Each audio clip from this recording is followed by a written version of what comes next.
Okay, अब जो next topic है वो है स्पीशीज एंड स्पेसिएशन। स्पेसिएशन की जो डिफरेंट टाइप्स हैं उन्हें भी डिस्कस करेंगे। स्टार्ट करते हैं स्पीशीज से। स्पीशी को कैसे डिफाइन करेंगे? अ species is a group of organism that resemble each other, can interbreed naturally and produce fertile offspring. Species ऐसे ग्रुप ऑफ ऑर्गेनिज्म को कहा जाता है जो आपस में रिजेंबलेंस, देखने में रिजेंबलेंस रखते हो, फिजिकल अपीयरेंस मिलती जुलती हो, और आपस में इंटरब्रीड करते हों, और ये इंटरब्रीडिंग नेचुरली हो, यानी फोर्स्ड इंटरब्रीडिंग या आर्टिफिशियल ना करवानी पड़े, नेचुरली इंटरब्रीड करते हों, और इंटरब्रीडिंग के नतीजे में जो ऑफस्प्रिंग प्रोड्यूस हों वो फर्टाइल हों, यानी उन ऑफस्प्रिंग्स के भी आगे बच्चे पैदा हो सकते हों। तो ये स्पीशी होने के लिए ज़रूरी टर्म्स हैं। क्लियर हो गया? सो एग्जांपल हमारे पास आ जाती है होमो सैपियंस। पूरी दुनिया के ऊपर जितने भी ह्यूमंस हैं, आल दो देखने में डिफरेंसेस पाए जाते हैं, जिन्हें जेनेटिक डिफरेंसेस हम बोलते हैं। कुछ के रंग काले होते हैं, कुछ वाइट होते हैं, कुछ सांवले होते हैं। हाइट डिफरेंसेस देखने को हमें मिलते हैं, बहुत सारे डिफरेंसेस जेनेटिक प्रेजेंट होते हैं, बट ये ओवरऑल रिजेंबलेंस इनकी सेम होती है, ठीक है। और इंटरब्रीड कर सकते हैं, और बच्चे जो पैदा होते हैं वो फर्टाइल हैं, उनके भी आगे बच्चे पैदा हो सकते हैं। तो ये स्पीशी होने के लिए क्राइटेरिया है, राइट। सो इसी तरीके से बाकी जितने भी दुनिया के ऊपर ऑर्गेनिजम्स हैं उनको आप क्लासिफाई कर सकते हैं कि कौन से ऑर्गेनिज्म स्पीशी हैं। अब इसमें एक एग्जांपल हम देखते हैं। एग्जांपल है म्यूल की। म्यूल किसे बोलते हैं? खच्चर को, ठीक है। अब खच्चर को जब हम देखते हैं तो ये घोड़े और गधे की तरह दिखने वाला जानवर है, और इसको जब हम देखते हैं तो ये पैदा कैसे होता है? फीमेल हॉर्स और मेल डंकी की इंटरब्रीडिंग से म्यूल पैदा होता है। बट हम डंकी और हॉर्स को डिफरेंट स्पीशी कंसिडर करते हैं। उसकी वजह क्या है? उसकी वजह यह है कि इनकी मैटिंग से जो बच्चा पैदा हुआ है, जिसे म्यूल कहा जाता है, वो ऑल दो सरवाइव किया है, बड़ा तगड़ा जानवर होता है, बट वो आगे से बच्चे पैदा नहीं कर सकता, बांझ होता है, ठीक है। सो खच्चर आगे से इनफर्टाइल है, तो इस क्राइटेरिया पर खच्चर पूरा नहीं उतर रहा, इसलिए हॉर्स और डंकी को डिफरेंट स्पीशी में कैटेगराइज किया गया है। सो स्पीशी होने के लिए ये क्राइटेरिया पूरा होना ज़रूरी है कि जो बच्चे पैदा हो रहे हैं वो भी आगे से फर्टाइल होने चाहिए। क्लियर हो गया? सो इसमें हमने एग्जाम्पल से समझ लिया, स्पीशी की एग्जाम्पल देख ली, फिर ऐसी एग्जाम्पल भी हमने देख ली कि बच्चा तो पैदा हुआ, देखने में भी सिमिलर था, इंटरब्रीडिंग भी हुई, लेकिन वो इनफर्टाइल होने की वजह से जो हॉर्स हैं और डंकी हैं इनको सेम स्पीशी कंसिडर नहीं किया जाता, ये डिफरेंट स्पीशी है। क्लियर हो गया? अच्छा, अब नेक्स्ट टॉपिक है स्पेसिएशन। स्पेसिएशन बोलते हैं process of formation of new species, यानी कि जो नेचर के अंदर न्यू स्पीशीज बनती हैं वक्त के साथ साथ, जिसे हम एवोल्यूशन के जरिए, एवोल्यूशन का प्रोसेस बोलते हैं, वो कैसे बनती हैं, ठीक है। स्पेसिएशन को क्या होता है? Process by which new species evolve from existing one, यानी कोई स्पीशी है उसी से एक न्यू स्पीशी बनेगी, ठीक है। एग्जिस्टिंग वन से ही आगे न्यू स्पीशी के बनने के प्रोसेस को स्पेसिएशन कहा जाता है। अच्छा, स्पेसिएशन अकर क्यों होती है? ये अकर इस वजह से होती है due to isolation and genetic changes over the time. ज़्यादातर जो हमारे जीन्स हैं उनके अंदर कोई ऐसे चेंजेस हो जाती हैं, स्पेशली क्रोमोसोम लेवल पर चेंजेस होना, या फिर सेकंड उनकी स्पीशी के दरमियान कोई ऐसी आइसोलेशन आ गई है, यानी बहुत जियोग्राफिकल आइसोलेशन आ चुकी है, जिसकी वजह से वो आपस में बहुत लंबे अरसे तक मिल नहीं पा रहे, ठीक है। तो उनके अंदर अडाप्टेशन चेंजेस एनवायरनमेंट के अकॉर्डिंग ऐसी आ जाती हैं कि आप जब उन दो स्पीशीज़ को आपस में करीब लाया भी जाता है तो वो इंटरब्रीड आपस में नहीं कर रहे होते, तो इससे एक स्पीशी दो स्पीशी में बढ़ चुकी है। क्लियर हो गया? सो इसकी जो डिफरेंट टाइप्स हैं उन्हें बारी बारी डिस्कस करते हैं। पहली टाइप है एलोपैट्रिक स्पेसिएशन। एलोपैट्रिक वर्ड के मतलब को समझते हैं। पैट्रिक का मतलब आप समझ लें होमलैंड, ठीक है, यानी जिस एरिया में कोई जानवर रहता है वो उसका होमलैंड होता है, राइट। एलोपैट्रिक, एलो का मतलब होता है डिफरेंट। सो एलोपैट्रिक स्पेसिएशन में क्या होगा कि होमलैंड डिफरेंट हो जाता है, डिफर कर जाता है, होमलैंड के अंदर डिफरेंस आ जाता है, ठीक है। सो इस स्पेसिएशन को हम जियोग्राफिकल स्पेसिएशन भी कह सकते हैं, यानी जियोग्राफिकल बैरियर आ गया है, यानी एक बड़ी स्पीशी है। एलोपैट्रिक स्पेसिएशन में क्या होगा देख भी लेते हैं। Occurs when population are separated by physical barrier, जब कोई population of same species separate हो जाती है फिजिकल बैरियर से। फिजिकल बैरियर माउंटेन हो सकता है, कोई ओशन हो सकता है, रिवर्स हो सकते हैं, या फिर कोई न्यू माउंटेन रेंज बन चुका है, फिर आइस हो सकती है, जैसे आइस एज के अंदर आइस थी, फिर वो मेल्ट हुई, स्पीशीज अलग हो गई, फिर आइस मेल्ट होने के बाद वो स्पीशीज आपस में इंटरब्रीड नहीं कर पाई, तो दो डिफरेंट स्पीशीज कंसिडर की गई। तो ये नेचुरल डिजास्टर की वजह से हो सकता है कि एक लार्ज पॉपुलेशन दो हिस्सों में बट गई, और फिर वक्त गुजरने के साथ साथ क्या हुआ, उनके अंदर एडाप्टेशन ऐसी आ गई, चेंजेस ऐसी आ गई एनवायरनमेंट के अकॉर्डिंग कि अब वो जब दोबारा एक दूसरे के साथ जुड़ते भी हैं तो या तो इंटरब्रीड नहीं करते, अगर इंटरब्रीड करते भी हैं तो फर्टाइल ऑफस्प्रिंग प्रोड्यूस नहीं होते। ठीक है, सो इसको डायग्रामेटिकली देख लेते हैं।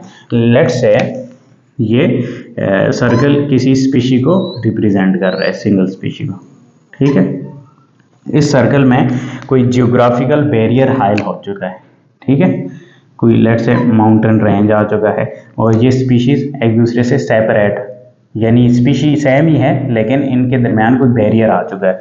बैरियर आने का मतलब यह है कि आधी स्पीशी एक साइड चलेगी, आधी स्पीशी दूसरी साइड चलेगी, और इनका आपस में कोई राब्ता नहीं हो रहा, और ये राब्ता बहुत लंबे अरसे तक हो सकता है, thousands and millions of years का हो सकता है। ठीक है, अच्छा, जब इतना बड़ा डिफरेंस आ जाता है टाइम का, तो एनवायरनमेंट डेफिनेटली दोनों एरिया में एनवायरनमेंट डिफरेंट हो सकती है। एनवायरनमेंट के अकॉर्डिंग ये अपने आप को इस तरीके से अडॉप्ट करते हैं कि बाद में अगर हम इनको आपस में करीब भी लाएं तो ये आपस में इंटरब्रीडिंग नहीं कर रहे होते, तो इनको डिफरेंट स्पीशीज़ माना जाता है। सो इसी तरीके से ये जो ग्रीन है ये ओरिजिनल पॉपुलेशन ऑफ स्पीशी थी।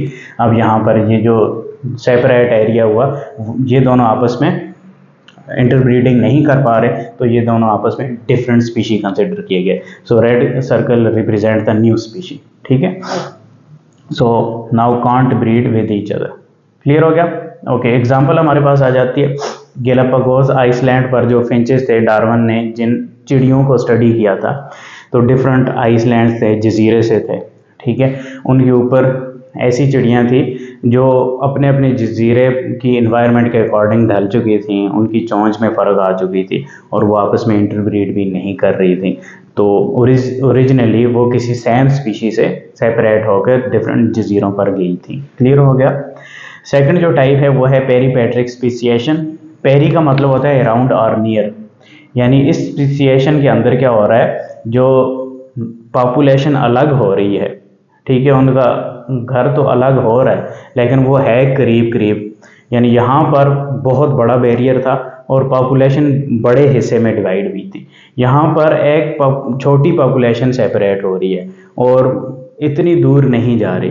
ठीक है, ये आपने समझना है। Small group of individuals become isolated on the edge of large population. Diagram के जरिए आपको समझ आएगी। ये एक पॉपुलेशन है, इस पॉपुलेशन में एक स्मॉल ग्रुप ऑफ इंडिविजुअल अलग हुआ है। ठीक है, जबकि यहाँ पर सेंटर से सेपरेशन हमें देखने को मिलती है। यानी सेंटर का मतलब ये नहीं है कि बिल्कुल सेंटर में ही होगी, इसका मतलब ये है कि लार्ज दो ग्रुप्स बन जाएंगे। ठीक है, यहाँ पर जो ग्रुप बना है वो बहुत स्मॉल बना है। अब स्मॉल ग्रुप के अंदर आपको पता है कि जेनेटिक चेंजेस एक इफेक्ट आता है जिसे फाउंडर इफेक्ट कहा जाता है, यानी उसके अंदर जेनेटिक चेंजेस ज़्यादा फास्ट हो रही होती है। क्लियर हो गया? Okay, small population fast genetic changes lead to fast genetic changes, जैसे फाउंडर इफेक्ट भी कहा जाता है। सो जो स्मॉल पॉपुलेशन बनी थी इसके अंदर चेंजेस बहुत जल्दी आ चुकी थी, अब ये न्यू स्पीशी बन चुकी है। ये दो स्पीशीज अब आपस में इंटरब्रीड नहीं कर सकती। ये एग्जाम्पल भी जो डार्विन की फिंचेस वाली एग्जाम्पल है, आइसोलेटेड आइसलैंड के अकॉर्डिंग वो मानी जा सकती है। यानी एक बड़ी पॉपुलेशन थी, उसके पास एक छोटा सा जजीरा था, वहाँ पर कोई चिड़ियाँ उड़ के गई, फिर वो वापस नहीं आई, उसी माहौल में अडॉप्ट हो गई। करते करते उन्होंने अपनी एडजस्टमेंट इतनी ज़्यादा कर ली, और वो छोटी पॉपुलेशन थी उनकी, तो उनके अंदर जेनेटिक चेंजेस जल्दी आ गया। वो वापस जाकर इंटरब्रीड पुरानी जो ओरिजिनल स्पीशी थी पॉपुलेशन में, उसके साथ इंटरब्रीडिंग उनकी नहीं हो सकती, तो ये एक्चुअली एक न्यू स्पीशी बन चुकी है। क्लियर हो गया? ओके, नेक्स्ट जो टाइप है स्पीसिएशन की वो है पैरापेट्रिक स्पीसिएशन। पैरा बोलते हैं लॉन्ग साइड को, पैरेलल। ठीक है, पैरापेट्रिक स्पीसिएशन को हम एडजेसेंट पॉपुलेशन भी कह सकते हैं। इसमें क्या होता है, ये ओरिजिनल स्पीशी और ये जो छोटा सा एरिया स्पीशी का आप देख पा रहे हैं बन रहा है, ये अलग नहीं हुआ ओरिजिनल पॉपुलेशन से, ये वहीं पर प्रेजेंट है उसी इन्वायरमेंट के अंदर, ठीक है, इसलिए इसे अलॉन्ग साइड कहा जाता है, बट थोड़ा सा साइड पर प्रेजेंट है। सो population live side by side, not completely separated. Slightly different environment cause adaptation, इनकी जो ये वाला एरिया है छोटा, इसमें जो एनवायरमेंटल कंडीशन है वो स्लाइटली डिफरेंट है, तो ये वाले ऑर्गेनिज्म उस एडाप्टेशन के अकॉर्डिंग अपने आप को एडजस्ट करते जाते हैं। सो लिमिटेड ब्रीडिंग कर रहे होते हैं, यानी उस एनवायरनमेंट में कुछ ऐसी एनवायरनमेंट है कि वहाँ पर वो ओरिजिनल पॉपुलेशन के साथ इंटरब्रीडिंग का कुछ अरसे तक नहीं कर पा रहे, तो उनके अंदर चेंजेस आती जाती हैं। सो वो अपने अंदर ही इंटरब्रीडिंग को प्रेफर करना शुरू कर देते हैं और करते करते वो एक अलग स्पीशी बन जाते हैं। Limited interbreeding lead to new species. Example हमारे पास ग्रास स्पीशी के आ जाती है नियर मेटल पॉल्यूटेड माइंस, यानी जो माइंस होती हैं जिनके अंदर मेटल वगैरह कानें होती हैं ना मेटल निकालने वाली, उनके अंदर मेटल ज़्यादा है, तो उसके इर्द गिर्द कानों के इर्द गिर्द जो ग्रास है, ठीक है, वो उस इन्वायरमेंट के अकॉर्डिंग अपने आप को अडॉप्ट कर लेता है। और जो बाकी लार्जर पॉपुलेशन ऑफ ग्रास है, ठीक है, ओरिजिनल पुरानी जो स्पीशी है उसके साथ अब उसकी इंटरब्रीडिंग नहीं हो पा रही, वो उस माइन वाले एरिया में अपने आप को अडॉप्ट कर चुका है और उसके अंदर जेनेटिक डिफरेंस इतने ज़्यादा आ चुके हैं कि वो एक न्यू स्पीशी बन चुका है। क्लियर हो गया? सो एग्जाम्पल के ज़रिए हमने ये समझ लिया ओरिजिनल पॉपुलेशन है, उसी में एक छोटा सा एरिया है जो कि जिसकी एनवायरनमेंट डिफरेंट है, बट वो सेपरेट नहीं है। जैसे माइंस, एक पहाड़ों के अंदर ही माइन का एरिया है, ठीक है, वहाँ पर ग्रासेस को हमने देखा, वो उसी पॉपुलेशन वाले एरिया में रह रहे हैं, बट उनके लिए जो एनवायरमेंटल कंडीशंस हैं वो थोड़ी डिफरेंट है। तो ये ओल्ड स्पीशी और ये जो न्यू स्पीशी बन चुकी है। क्लियर हो गया? ओके, नेक्स्ट टाइप है स्पीशिएशन की, वो है सिम्पेट्रिक स्पीशिएशन। सिम बोलते हैं टुगेदर, सिम्बियोसिस से निकला है, ठीक है, एक साथ।